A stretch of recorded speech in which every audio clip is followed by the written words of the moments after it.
Before we get started, make sure you subscribe to this channel. That way, when I release more videos like this, you'll get notified. Well, hey there, and welcome to the Enough Already podcast, where we talk about how consulting and coaching business owners can forge their own path to success and live their best life. I'm your host, Betsy Jordyn, and today we're talking about burnout again and the cure for it. So a few weeks ago, I had an amazing conversation with burnout expert Rachelle Stone and my colleague Lori Smith, and I had a sense at that time I should probably open up and talk about my own struggle with burnout and what I learned from it, and then I chickened out. I went the safe route, did a couple interviews with amazing entrepreneurs, and then I was coaching a client about the courage to tell their own story and use it to help others, and I realized, you know what, it's time for me to do the same thing. So here goes. Hi, I'm Betsy. I'm a recovering stressaholic. It's been 30 minutes since my last email check. Okay, 5 minutes. So now it's your turn. Hi, Betsy. So the truth is, I have struggled with burnout for years, off and on, due in part to the challenges of running my own business and raising kids as a single mom. But recently, after a cross-country move and becoming an empty nester, oh my, I experienced another level of burnout. It was just totally different. I would call this burnout more like soul burnout, something like that no trip to the spa or bubble bath or even a new set of supplements was even going to touch. So this experience forced me to take a really hard look at my approach to balance and self-care. And I realized I had been neglecting my own needs and boundaries around work, and I needed to make some serious changes and look at my business from a different angle so I can prevent burnout from ever taking over again. So that's why I want to share with you my personal journey of recovery and reinvention. One of those things when we leave corporate and we start our own business, we think, yay, I'm going to be able to finally have that work-life balance. But my experience is that we can take the professional out of the corporate stress, but we can't take the corporate stress out of the professional all the time. So we really need to be vigilant about burnout. So what I wanted to do is come up with a cure method for burnout recovery. So here, let's get into it. I want to tell you all about it. Okay, so let's talk about what it means to be cured from burnout. The first step of the cure is the C, which is for compassion. So the first step in overcoming burnout is to practice that self-compassion, and that means being kind to yourself and acknowledging that burnout is a real issue that affects many consultants, coaches, business owners, high achievers in general. I'm convinced that if you're a high achiever, especially a high-achieving woman, the issue isn't if burnout's going to happen to you, but when and the form it will take. I realized what a big issue burnout was a few years ago when I decided for kicks and giggles to write a blog post on high achieving women and burnout, because it wasn't exactly tangential to my business, but it really is, because as entrepreneurs, we're trying to get that balance. And it was probably my most popular article ever. I got a crazy 76% open rate on the email where I talked about my own story. So I realized at that point, for women especially, extra responsibility requires extra testosterone, and we make a fraction of this. So when we're bringing home the bacon and frying it out in the pan, it tires us at a hormonal level. So of course, when I hit burnout this fall, I was compassionate right away. Yes? No. I wish. Nope. I did what all high achievers do. I fought it and I tried to pretend that it wasn't happening. But it was only when I stopped fighting it that I recognized it for what it was, that I was able to start making some shifts. And so over time, what I've learned over and over again in every stage of difficult things that you are dealing with, facing challenges in your business, challenges in your life, is the first step is to stop fighting it and accept its presence. When you do that, then you can listen to the messages. And what I have learned over and over again from burnout, it's a signal that something needs to change. And we need to give ourselves that space to understand what that is. So what about you? Are you in burnout or just really busy and stressed? Here's how you can find out. Ask yourself 3 questions, because the 3 indicators of burnout relate to exhaustion, cynicism, and results. So as it relates to pure exhaustion on a scale of 1 to 5, where 1 is I'm operating on fumes, I feel exhausted beyond exhausted, I can barely make it through the day, and 5 is I'm full of zest and energy, I have as much energy as the day is long. How would you rate yourself? As it relates to cynicism on a scale of 1 to 5, where 1 is I'm feeling detached and isolated from others, and I have sort of a life is half empty sort of outlook, and 5 is I'm full of hope, I'm full of optimism. I have faith in my future. I have faith in my abilities. How would you rate yourself? As it relates to results, on a scale of 1 to 5, where 1 is progress and accomplishments are hard to come by, and results that once were so effortless to achieve are so much harder, and 5 is results come effortlessly to me. I'm in the groove. I'm in the zone. I'm seeing the fruits of my effort. How would you rate yourself? So that's the C. C is compassion. Let's get to the U in the CURE. U is understanding. The next step is to get beyond the symptoms and understand the root causes of your burnout. So everyone experiences burnout differently, and there's so many things that can cause it. So let me give you a few categories to think about. So as I go through the different categories, think about which one relates to your situation. Number 1 category, job, wrong fit, too many responsibilities, lack of clear expectations, pressure for deadlines, work is boring, feeling plateaued. Or your work environment, looking at your leader. Do you have a leader who doesn't value you, who doesn't consider your input on decisions, doesn't share the info that you need to do your job, sort of toxic in a way? Or just the work environment in general, like maybe the commute is too long. Some of it is maybe you don't like the working all the time in the office and you want to have more time at home. Or maybe it's the flip side, the isolation of working at home. One of the things that I discovered as I looked at my root cause for my burnout is that working at home all the time, I've been doing this for many, many years, way before the pandemic, that I was really just tired of being on my own. I really wanted to be around more people. So for me, that was one of my challenges. So what about you? Is it that you are too much in the office? Or are you too much at home? For entrepreneurs, a lot of us are isolated. Home life.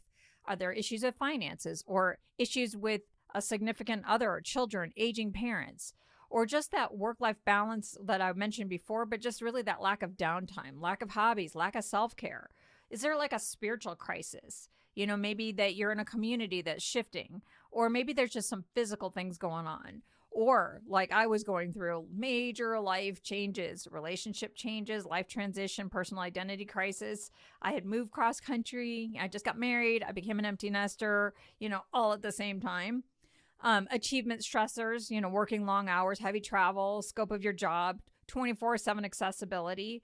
The thing is that when you take the time to reflect on what's causing your burnout, you can make those changes at that level of cause, not effect. As consultants and coaches, we believe in solving problems at the level of cause. You need to do that same thing for yourself.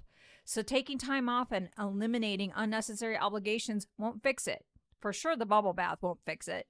The day at the spa won't fix it. You need to do something about those root causes. You need to have actions that address it. So for you, think about this. On a scale of 1 to 10, where 1 is I'm so burnt out, I'm burned to a crisp, and I'm very burnt out, or 10 is I'm not burnt out at all. How would you rate your level of burnout? And be honest, what's really causing the most stress for you? Really pinpoint that and identify what it is so that you could solve it in a quicker way. And then what's your burnout costing you? Really do the business case. What do I really need to do to take action? What's it costing you in terms of your physical pain and your emotional angst and relationship disruptions and finances? One thing I know for sure is that there's things that we're afraid of as it relates to being an entrepreneur, that when we think about like, oh, I don't want to leave this job, it's so secure, and I don't want to leave that and start my own business, or I don't really want to pivot my business from, the business that I should have into the one that I love. And we think about like, oh, because it's too costly, I don't want to give up. But you have to think about the lack of joy in your work and what it could be costing you. So do the business case and really think about what would be different in your life if you really had a firm root cause related solution to your burnout. Okay, so we talked about the compassion for the C. U is the understanding. Now we get to the fun part, the R, which is all about reimagining and reinventing your life and your business. So if you want to stay out of burnout, you really need to look at what's causing them. And an easy exercise, I know you've done it before with clients in so many different ways, is just simply a start, stop, and continue on your career, your business, or your life. So I know you know how to do this, but what I really want you to focus on, the part of this exercise I really want you to focus on is the stop part. It's the Marie Kondo challenge of letting go of whatever doesn't bring you joy, even if it makes you money. So without getting brutally honest during the letting go part of the exercise, you won't have that mental space and creativity to imagine what could be and what truly are your superpowers and what are the things that you could do with your business and your career, your life that would really make money, even more money, and make you happy. And the thing that I know for sure, so years ago when I was at Disney, I participated in this creativity workshop. It was so much fun. And it was a whole week learning about how to be creative and innovative. What I learned there was that innovation doesn't come from what you love. It begins with what you hate and what bugs you. All great inventions were the result of a solution to a problem of some kind. I've got 1,000 examples from my time at Disney around problems like hassles in the guest experience led to innovations like FastPass or Disney's Magical Express. So I've been an entrepreneur for over 15 years, and my business, if you've been following me at all, knows it's gone through many forms, from consulting to organizations to training consultants on how to consult to organizations to what I do now, which is all around the brand messaging, the copywriting, the content creation. And every time I made a major change in my business, and every time I pivoted my business, it started with some sort of experience with burnout and that fearless facing of the brutal facts around the things that I needed to let go of that made me money, but no longer energized me. So letting go is harder than it sounds because there's this sunk cost fallacy, which is if I spent money on something or on a particular strategy or course of action, I can't lose that money and time, even if it would be better financially. Marshall Goldsmith says, what got you here won't get you there, but we know and trust what got us here. And what will get us there is something that's unknown. There's all these people around you that will tell you like, hey, why would you ever give this up? I remember when I really wanted to pivot my business from consulting directly to organizations to mentoring consultants and coaches.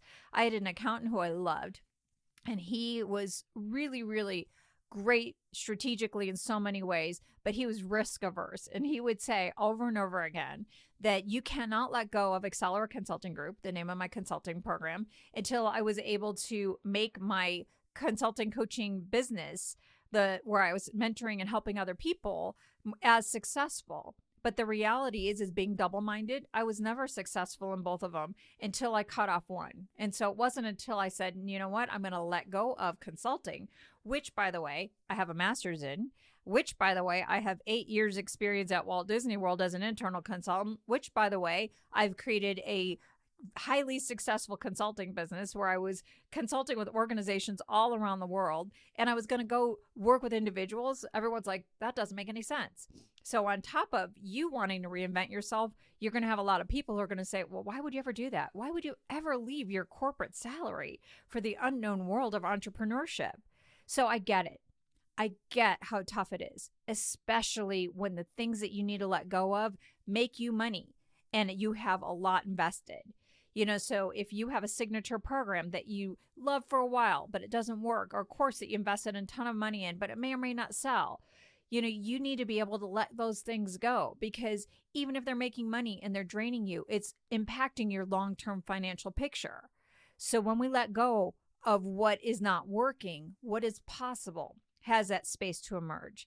So for me, what I did is I put everything on the table and I got brutal about what was going on in my business. And the thing is that I loved about this process is I know my business purpose is bang on. I love helping people activate what's inside of them. I love helping them organize their ideas and put words to what they want. I like helping them create a business that they love. But my approach to getting people there wasn't working for me or my clients in the best way possible. For my clients, I needed to give them speed. But the thing is about me is speed is a superpower. I have great speed to clarity and messaging, and I forgot about that. I wasn't really capitalizing on this ability to quickly frame up issues. I focused on, yes, I could frame up what's in your heart and put it into a business model, but I was missing out on that speed that my clients really needed at the same time. And I was also missing certain elements of my business that when I moved from just doing mentoring and I added more marketing agency services, I let go of this community that I was leading on a weekly basis. And I missed that. I love leading groups. I love bringing people together. Like I'm a little kid at a birthday party when I bring all these people that I work with together. So I'm making changes to my services. So I have reinvented. I've been practicing this with some people to see if I can do this, and it works amazingly well. is that instead of doing my signature brand building program and my messaging services in an 8-week type of thing, I've repackaged it into a VIP experience where we can get the same quality result in a fraction of the time. I'm really excited about this one. I've been beta testing this with several clients, and it is a blast. It's a blast, blast, blast, blast, blast. I'm doing these marketing messaging VIP days, which is really great because this is for people who have an important opportunity on the horizon and they don't have time to waste trying to figure out how do I structure a workshop or a proposal or a webinar or a signature service or some sort of unique IP like a framework or competency model. They need it fast. They need the words fast. So what we do is we get it done in literally a day. So for example, one of my clients was working on this long form sales page for her online course. And in a day, we figured it out. We figured out the offer, the pricing, and then we took a break. And then I worked on a first draft of copy. We got back together and we co-created it and finished it up in a day. Or another one was working on a competency model and assessment, and we did that in a day. Or I have another client, we worked on a website page in a day. Literally, we got the whole thing done in a day. We got so much in the groove with it. Originally, we thought we were just going to work on the homepage, but we wound up working on the about page and the services page in a day. So it's great is I can use my creativity and speed, and my clients can get something that they can use to market and sell their services by the end of a day. So it's really cool. Third, this is another service I'm super giddy about, is my Purpose to Profits Academy. So I mentioned it a few months back that I was going to do more groups. And I've been trying to figure out this group experience where I was thinking I was going to take people through my brand building program in an 8-week type of thing. But again, as I mentioned, speed to getting clarity on that. But I also want to help people who've launched their business and they just have like certain detailed skills that are holding them back from doing their marketing and their sales effectively, those persuasive communication, copywriting skills. And so what I wanted to do is create a membership community for people who have already launched their business and people who are just dipping their toe into the consulting coaching space so that they want to learn the skills. So it's really for aspiring new seasoned consultants and coaches. And the goal is to make sure everyone who's a part of this community has the support, the training, the tools to make sure they are booked solid with the clients that they love. So what I'm creating are these quick win webinars at the heart of this program. It's on a weekly basis. They're live. They're designed to give actionable skills to support long-term success. So if you want to learn, how do you write a headline for a website page or a blog post, or how do you write bullets, or how do you find the benefit of your offers? How do you write an email? How do you write a proposal? How do you price your services? All those skills that we need to do a single marketing or sales activity. I want to make sure that everybody's super effective at it. So it's like muscle memory so that you can start converting people fast. So I wanted to also create this community at a super low price point so that everybody who's purpose-driven has a way to get the skills, the training, support that they need to win. So if you're interested in joining the Purpose to Profits community, I would love for you to check that one out. It's at www.betsyjordyn.com. Again, my last name's with a Y, not an A, /academy to learn more. We start officially on March 7th. Our first, let me say this again. Our first masterclass is going to be on marketing mindset. So what are the real bona fide reasons why most consultants and coaches aren't fans of marketing and sales, and what do you need to do to overcome it? So that's how I'm reinventing my business. But what about you? What's going on in your career, your business, your life that's bringing you energy that you want to continue doing? And what's draining the life out of you? And what do you need to let go of and stop? And with that space of that's opened up by the things that you're letting go of, what new ideas are emerging for you? What new products and services can you offer? Or how can you pivot some of the things that you're offering so that they are creating more value for your clients and creating more happiness for yourself and greater opportunities for financial rewards for both of you? Okay, now we're at the E part of the CURE. So we've talked about compassion as the C, understanding is the U, the revitalizing, reinventing is the R, and now let's get to the E, which is all about energy and capacity management. So here's the kicker on staying out of burnout. And this is one thing that I missed over and over again every time I went through burnout recovery is I really never got vigilant about how I invested my energy and time so that I had the capacity.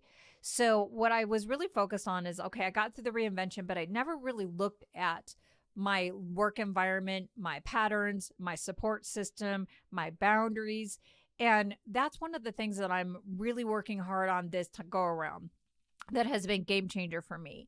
And it's really making sure I have that balance between what's inputting in my life that's giving me energy and my outputs and what I'm doing. For a long time, it was output, output, output rather than creating that balance. So for me, I had to realize like, okay, working at home all the time and not getting around people, that wasn't creating that balance. So I found a co-working space here where I live in Denver, where I can go into from time to time and I could get to spend time with people. The other thing I realized for me is not having a virtual assistant was not a wise decision. I mean, I'm just like one of those people, like I like to get into things and I like to learn it. I've never really saw myself as a great boss, but I've come to realize like having support, like I love my support team. I have a team that helps me with my podcast and I have no idea how I would do my work without them. And I need to learn to rely on them. I need to learn to rely on other people in a way that I just, figure I could always do everything on my own, but I can't. So I have to be vigilant about my energy and the things that will drain me. So let me give you a few ideas for yourself around things that could encourage your thinking and your energy time. Number one, just silence and time alone, time away, giving yourself a break from social media and creating rules around accessibility when your clients could get a hold of you or when your friends could get a hold of you, making sure that you get a solid 8 hours of sleep, being vigilant about that. Pursuing hobbies. One of the things I appreciate about my husband so much since we moved here to Denver is he is obsessed with skiing. And so he's made a strategic decision. He works for himself and that he takes Friday mornings off every week vigilantly to go skiing during ski season. And at first I'm like, seriously, you're going to do that? I was kind of annoyed. And then I realized like, no, I'm kind of jealous. He's doing something that I should be doing. Why can't I take Friday mornings off to do what I want to do? Why can't I just join him up in the mountains, whether I ski or not? Confession time. I moved to Denver, but I have never skied yet. So, that's kind of sad. But anyway, but it has to be what builds your energy. Like it doesn't build energy for me like it does for him. So I got to figure out what works for me. So the benefit of working for ourselves is that we get to do the things that bring us joy.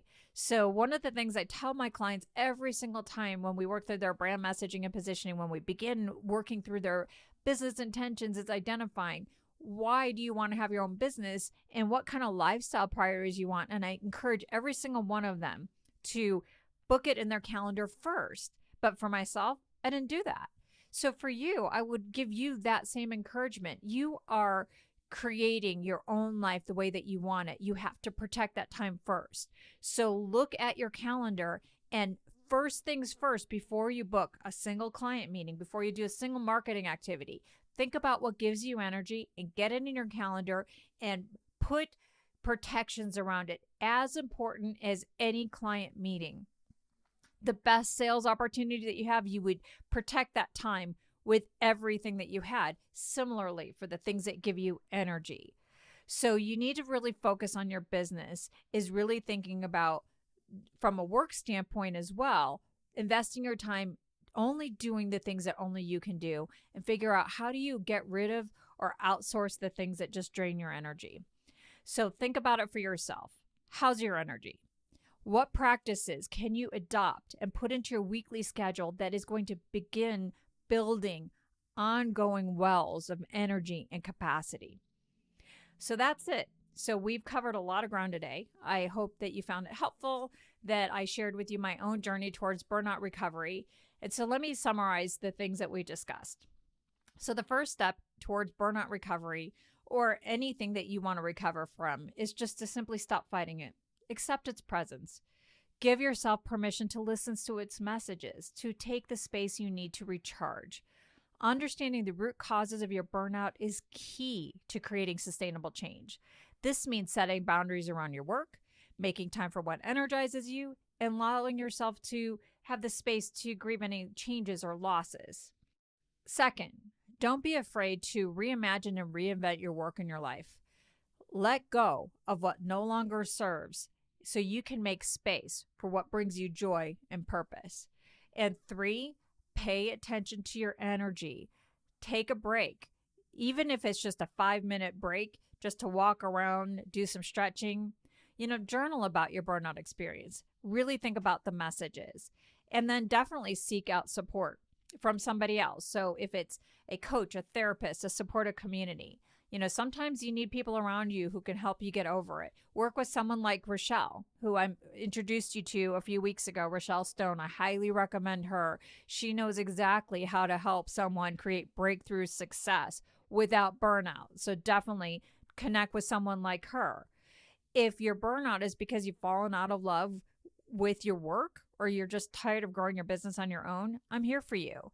Head on over to my website, www.betsyjordyn.com/services.